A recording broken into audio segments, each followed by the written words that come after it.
Right, there we go. Good morning, everybody, or good evening, Rafaela. Thank you for joining us.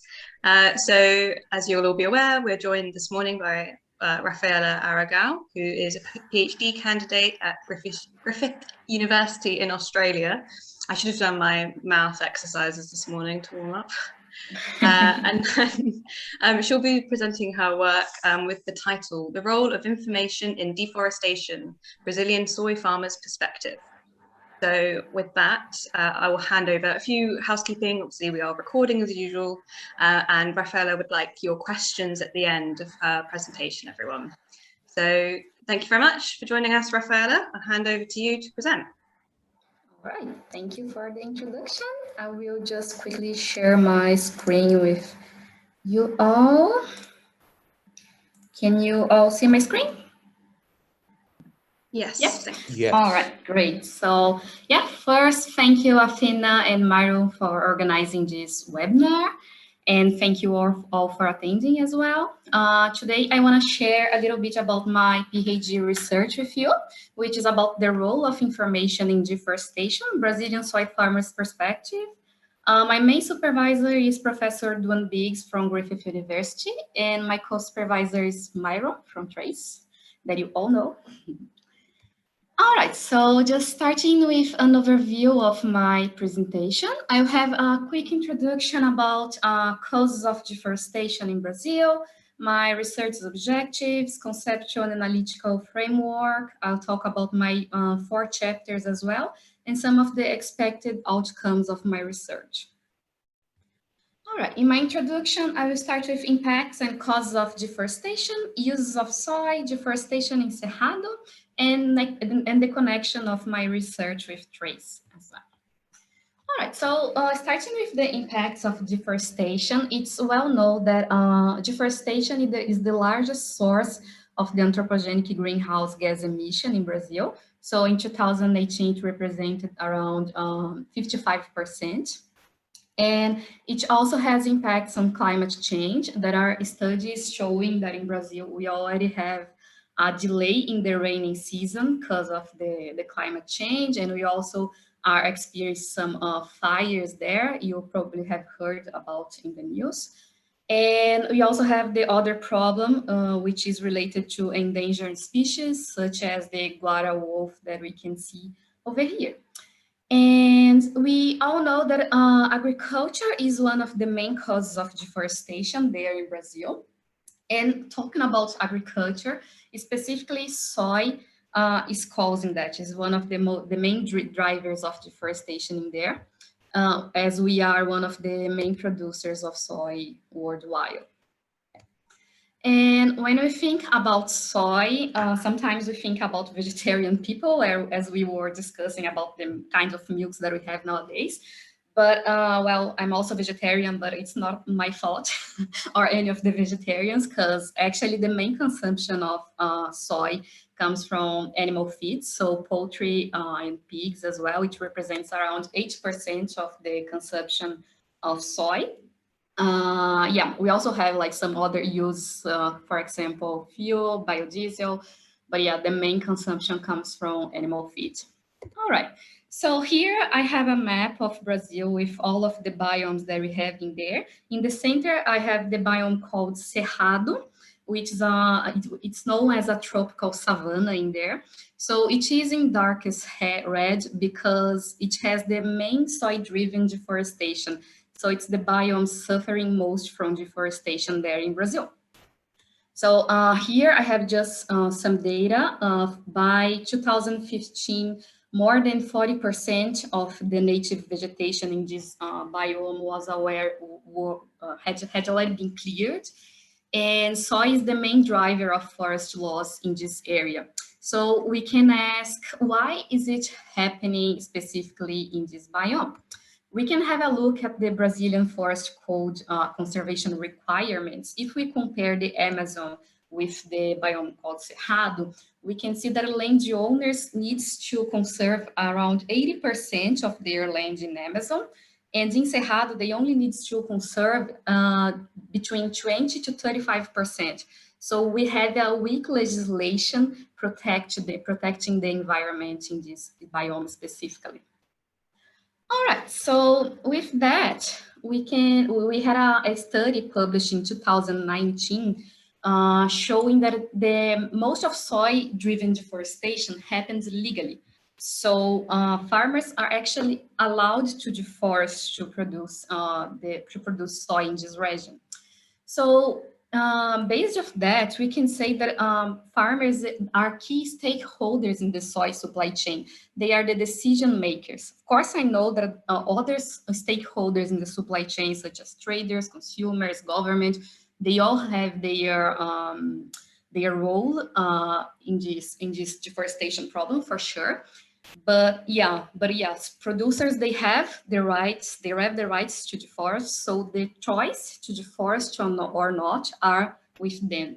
And there is another aspect is that in academia, producers in Brazil are not being that much studied.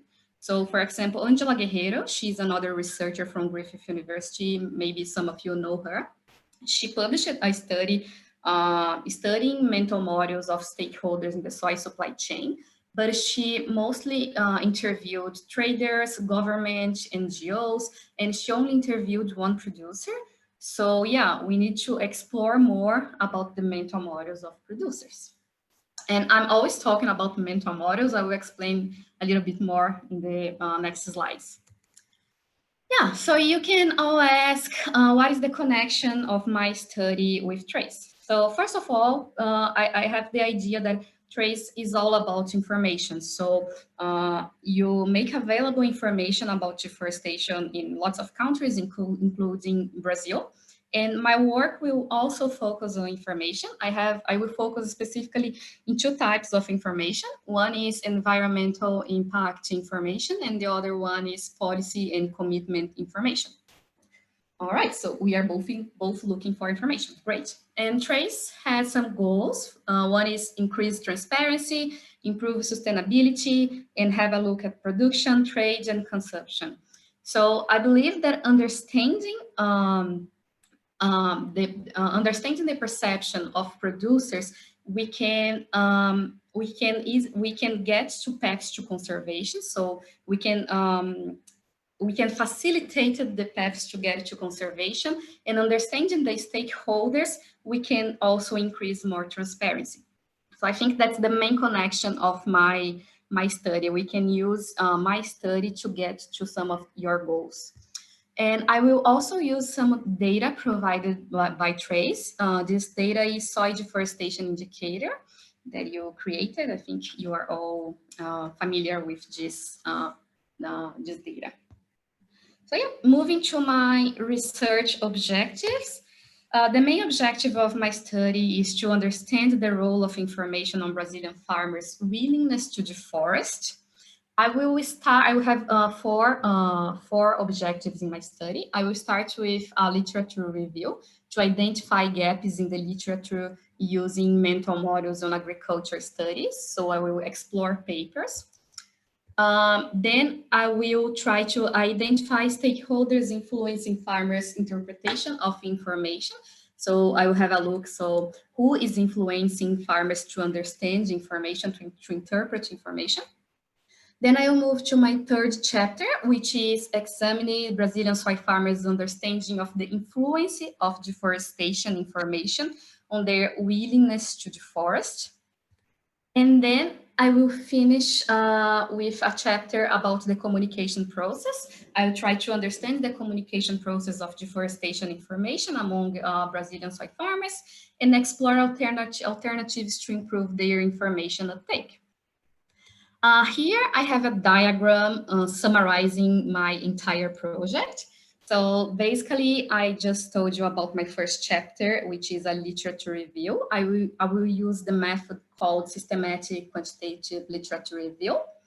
Then moving to my second chapter, that I want to identify key stakeholders in the soy supply chain influencing farmers to interpret information.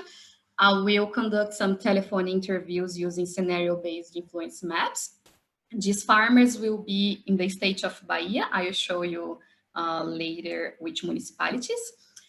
And my third chapter, trying to understand the influence of deforestation information on the willingness of farmers to deforest. I will conduct some interviews, hopefully in person, because now I am in Australia. I can't go to Brazil, unfortunately, because the borders are closed. If I go, I can't come back.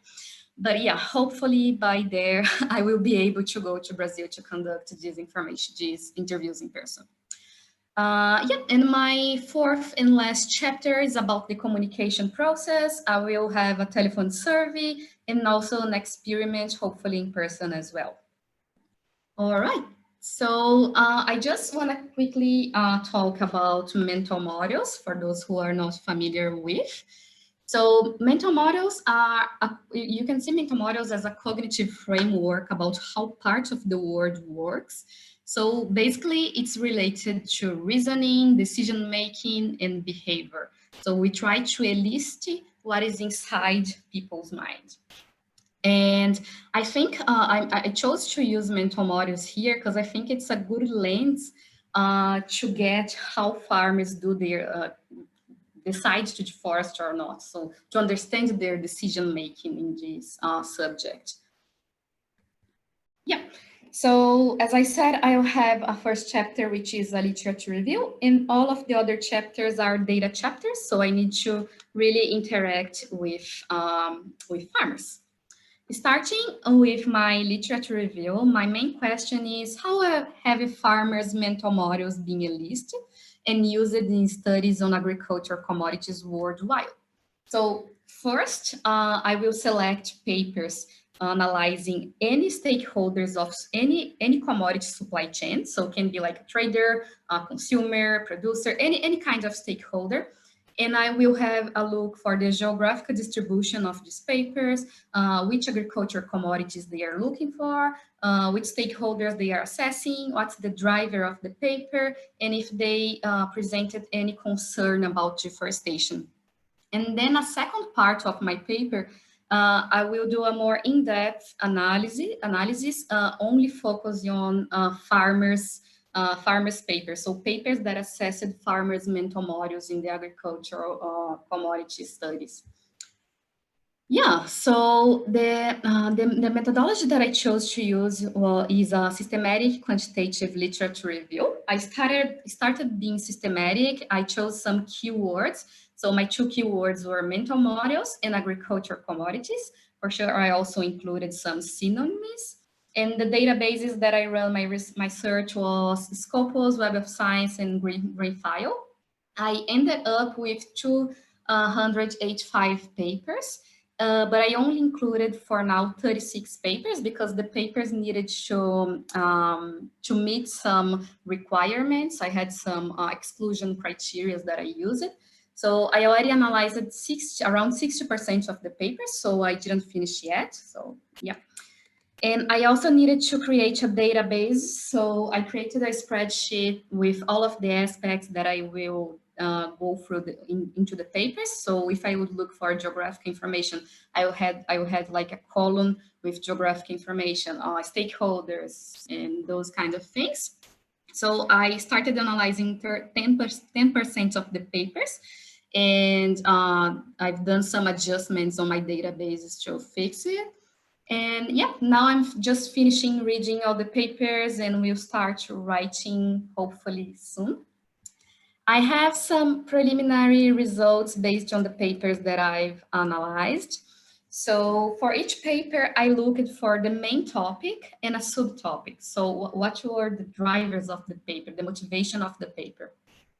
And as the main topic, I found agriculture management things, could be like productivity, investments, production expansion, and this kind of things.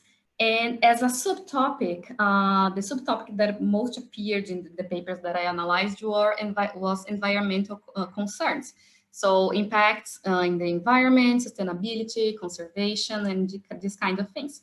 So what we can see, what we can get from it is that environmental concerns are usually as a second concern of the researchers, at least in the papers that I am analyzing. It's not like the first concern of them. And also only 14% of the papers showed some concern related to deforestation. For sure, depending on the country that the paper was focused, they don't have much problems with deforestation. They can have like environmental concerns, but not specifically deforestation, all right? But it's also important to have a look and understand that we have lots of countries with deforestation problems, and sometimes these kinds of problems are not being assessed in academia.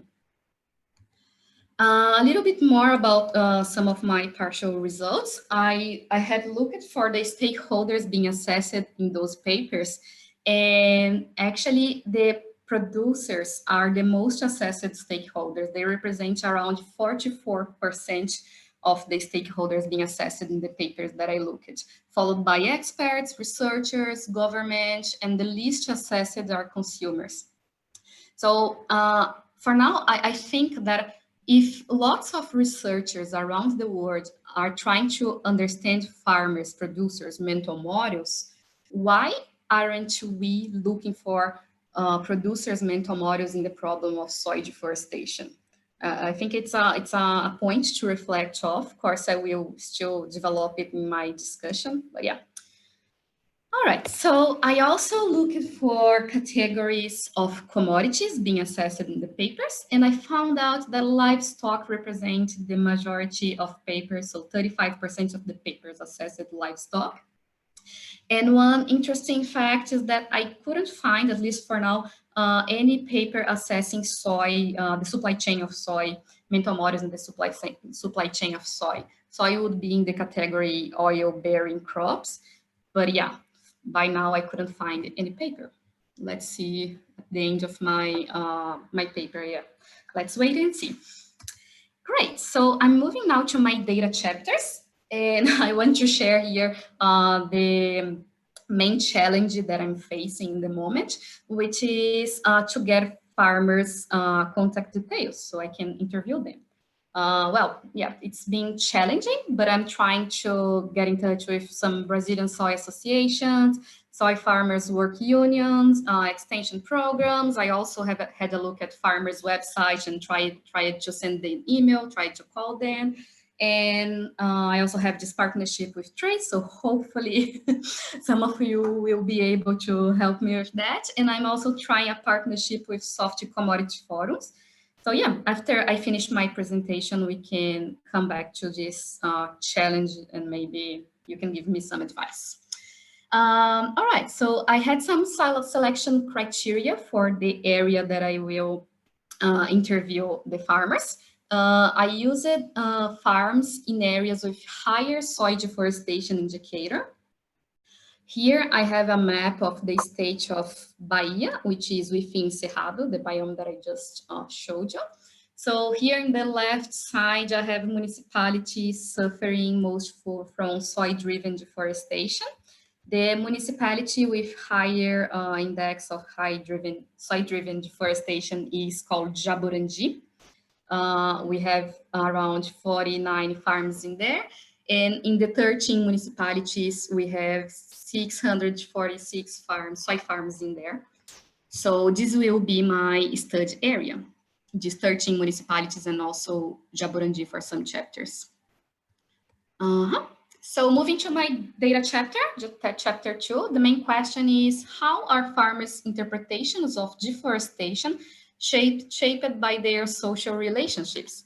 So I want to understand what stakeholders are helping them to interpret the information, what's the scale of the stakeholders influencing them, and the difference between information types, because as I said, I'll have two types of information, environmental impacts and also policy information. All right, so I will conduct some telephone interviews because I'm here in Australia. So for now, that's what I have. So I will conduct some telephone interviews with scenario-based influence map.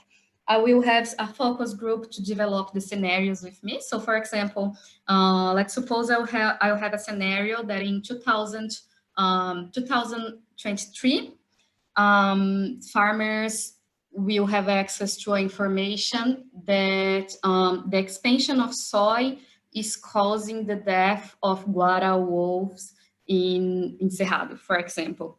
And then I would ask farmers to tell me which stakeholder they go to interpret this information. So if they go to their neighbors that they talk about this kind of information, or if they go to an association, and then I will have a circular grid where I will put all of the stakeholders according to their scale of scale of influence. So for example, if they go first for their neighbors, then I put the neighbors first. If they go for NGO, then I put in the second place, and then it goes. And I will analyze using the NVivo and using the R software for the scores of the stakeholders. Yep. So moving to my third chapter, the main question is, how does transparent deforestation information affect Brazilian soy farmers' mental models? I'll have a look at variables and causal relationships and impacts on willingness to deforest. So I will start this chapter with a learning process. I'll have a look at Angela Guerrero transcripts. I've already mentioned Angela Guerrero in the beginning of this presentation. She interviewed one producer there in Brazil. And I will also have a focus group with experts to help me to develop the questions that I will ask during the interviews. I will use two main techniques for mental models elicitation. The first one is rich elicitation approach, which is basically constructing an influence diagram. So I will ask farmers to list all of the domains that they think influence their decision on land management. I want to use the term deforestation. I will try to use like land management, land use, or words like that. And I will also not, in the first step, not focus on the information. I will let them give me all the drivers, all the domains that they think that influence their decisions on land management. And then I will use all of these domains to construct a scenario game interview, which is a methodology called knowledge elicitation tools. During this scenario game interview, I will skip to the next slide so you can see. I will put here all of the domains that they just told me during the influence diagram. For example, if they gave me economy as a domain, information as another domain, and legislation as another domain, I will create scenarios. For example, if you have money, if you have land to plant, but it's not allowed, the legislation doesn't allow you to plant in this area. And considering that you have the goal to increase your production, what would be your strategy to achieve this goal? And then they will need to tell me, for example, oh, I will clear the land. No, I will invest on irrigation. Well, they will need to tell me the strategy. So with that, I will create a decision tree that will be similar to this one. And the main outcomes will be solid domains leading to deforestation and a set of decision rules. All right. So moving to my chapter 4, the main question is, how can a facilitated communication process among Brazilian soy farmers strengthen the uptake of information related to deforestation? So I will ask them about the communication channels that they are currently using to access this kind of information. So the two types of information that I told you, and the preferred communication channels. And in the second part of this chapter, I will have a look on how to improve the uptake of this information. So yeah, the first part of the chapter 4 will be a telephone survey. I will hire a company called PESP there in Brazil to conduct this computer-assisted telephone survey. During this telephone survey, they will ask questions about what communication channel do you use to have access to information, what is your preferred communication channels, and yep, this kind of questions. And based on their response, I will use the response of the survey about the preferred communication channel in the second part of my chapter 4. So this chapter 4, the second part is an experiment. First, I will select a piece of information and we will ask for a relevant stakeholder to communicate this piece of information to the farmers, to a group of farmers, trained farmers exactly. So I will apply a questionnaire before the workshop. It will be a workshop, sorry. And I will apply after, before and after, so I can check the uptake of information provided during this workshop through these questionnaires. And also, if the farmers said to me that they one of the communication channels that they like is, for example, storytelling, for example, I will conduct a session of storytelling where I would also apply a questionnaire before and after to check the uptake of information. And all right, so I just explained all of my chapters to you. And so what to expect from my research?